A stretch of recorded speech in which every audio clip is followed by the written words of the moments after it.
Can you imagine one who was the gentlest of men, while being the most brave and just of all who've been? One who conquered all desires of self that make men weak, who granted all who asked him precisely what they seek, whom only jewels poured out his mouth whenever he would speak, who was the gem amongst the stones of men who shined unique. A selflessness and generosity that some would say was merely myth until they'd seen one of the lovers of his way, who used to mend his sandals, used to patch his clothes, who used to serve his family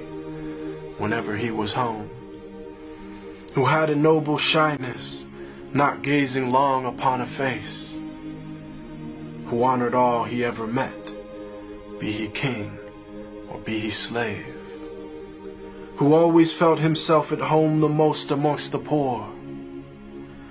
who never angered for himself, but only for his Lord, always just, always truthful, conscious of the one, even if it brought discomfort to himself and those he loved. A satiated stomach his whole life was rarely felt, not due to poverty, but preference of others to himself, who knew the time of day by sun, the direction by the stars,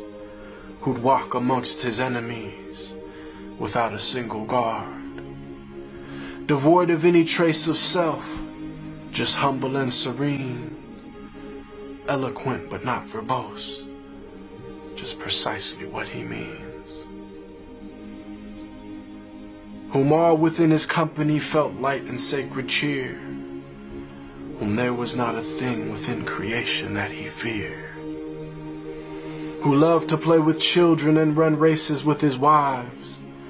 who joined the festivities and honor customs of all tribes. When people yelled and lost their cool around him, he was calm,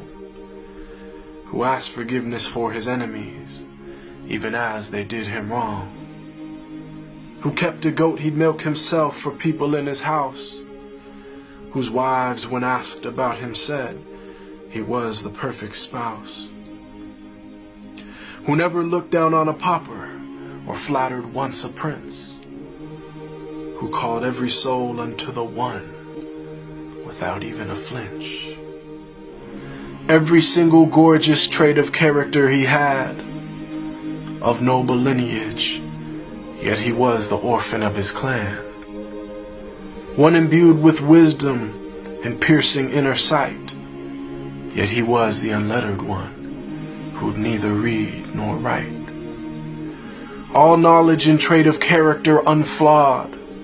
were placed inside his very being directly by Allah. The way to salvation and triumph after death, to detachment and joy in life with each and every breath, to walk the righteous path and never falter come what may. May Allah give us success in following his way. They call him Al-Amin, the trustworthy, the honest, and I call him Beloved, my master, Muhammad.